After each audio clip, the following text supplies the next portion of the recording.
Last House on the Left. So The Last House on the Left is a remake of an old Wes Craven movie.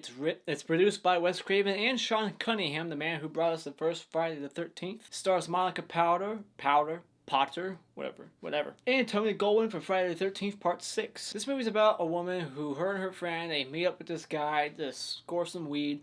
And then shit goes down south, and one of them gets killed, and the other one raped and left for dead. And then the people who are responsible for this murder and rape go to this house that happens to be the parents of the woman that just got raped. And then shit goes south from there. And that's basically the part of the movie that you're waiting for. Now let's just go through the positives. The positives for this movie is just like the third act. The third act has the revenge element to it. That this movie advertises itself as a revenge movie, but that's only like the last half hour, whereas the first hour and a half-ish, it's just this slow build up to this rape scene. But I will say that the portrayal we get from these parents, their acting when they find their little daughter, the way they act when they see that, it kind of pulls at your heartstrings and you start to feel kind of remorseful, and it kind of takes you into their universe and you believe that they're actually feeling remorseful. So the acting, I will say, is very good in this movie, and I enjoyed a couple of kills we do get at the very end, although one of them is also a negative. Actually, both of them are negatives, and I'll get into that. I like the revenge element of this movie. That's my favorite genre of action movies, is revenge. You don't really see too much revenge in horror movies. It's usually just a random person killing people, but I wouldn't even say this is a horror movie. This is just a revenge thriller. There are a couple good moments of suspense, just like when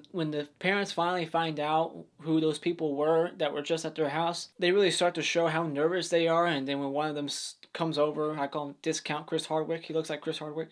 He comes over and you can just see the look on her face, and she looks nervous, and therefore makes the audience feel nervous because you just want her to stop looking like that. Like, dude, you're gonna blow your cover, just act natural. But honestly, other than that, there's really nothing else I like too much about this movie, if I'm being honest. So let's just get into my negatives. Big negative in this movie is basically the first 2/3 of this movie feel like a snuff film. Maybe it's because I watched the unrated version that I saw more rape than I needed to, which is 0. But this movie does not shy away from this rape scene. That's what this movie's, the original and this one, is known for. If there's anything you'll take away from this movie that you will remember, it's just the rape scene. The camera does not shy away, and you hear every thrust, you hear skin on skin impact, and it just plays on and on and on, and it like never ends. You can't feel good when you're watching this movie. It's just not what horror fans want. Like, this isn't really a movie for horror fans because there's not really a horror element. This movie opens up with this gang of like 3 people, and they bust this guy out of a cop car because it's just so conveniently stops right before a train that's going by,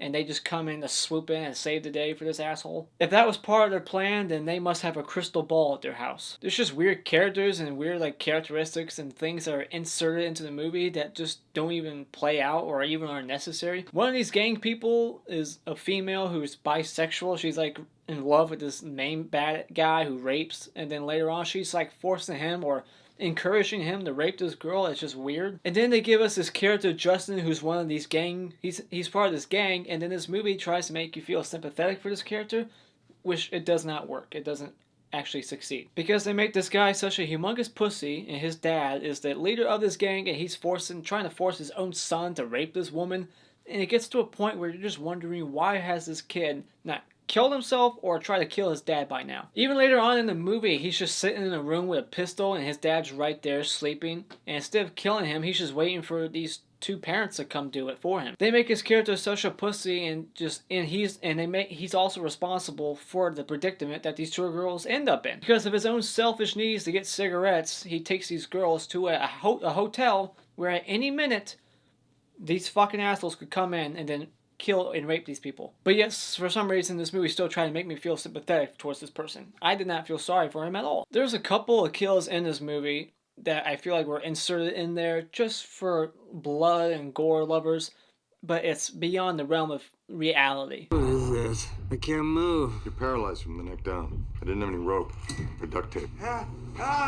First off, that's not how a microwave works. It's not going to work when the door is wide open. Alright? Second, they have this Chris Hardwick looking guy. He gets his hand in a dishwasher disposal, and he has it in there for like 30 whole seconds, and by the time he gets his hand out, it looks like just a couple fingers got messed up. And then the way he was acting when he was being all grinded up with his hand, it was just so comedic the way he was shaking his body and acting. It didn't make me wince. I was just laughing at this guy dying. This movie makes the weird decision to insert these characteristics for our main girl Mary. They try to give you some personality to her so you'll actually care a little bit more and have more of an impact when she's being raped. Someone you can root for. But it's just these weird things that don't even come into play. Insert the notion that she's a very good swimmer, so you're waiting for that to come into play where it's going to help her survive, but it really doesn't. She swims away from these people, but she still gets shot, and then she just floats on her back, basically unconscious or dying, basically. And the only thing that saves her in that moment is the storm that kicks in, the current of the water just kind of washes her up on shore. So I would argue that her swimming ability didn't really play a big role in this. And then for some reason they add this backstory about how she has a dead brother an older dead brother who gave her this necklace, and that's how... And this necklace gets into the hands of Justin, the pussy I was talking about earlier. He leaves that necklace at the house as a little sign that they're responsible for their daughter's disappearance. But the whole big brother thing, why was that even in this movie? It was just unnecessary. Even Justin himself almost feels like an unnecessary character. The only thing he does is lure these people to the hotel to get in their shitty predicament. He doesn't really do much to help out later. He tries to help at one moment, but then he just ends up getting his ass kicked. Twice. But yeah, there's just really not that much enjoyment in this movie. The only thing you can look forward to is the third act. That's where the revenge element kicks in. That's where the suspense starts to build up.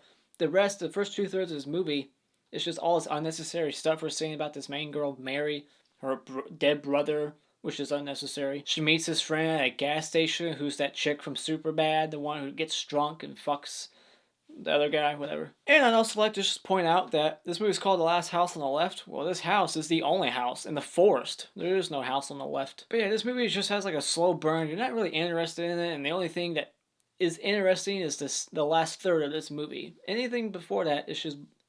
It's a snuff film. But there's still fun to be had in the last third of this movie when the revenge element kicks in. So therefore, I would say that this is a movie that is best just renting at Redbox.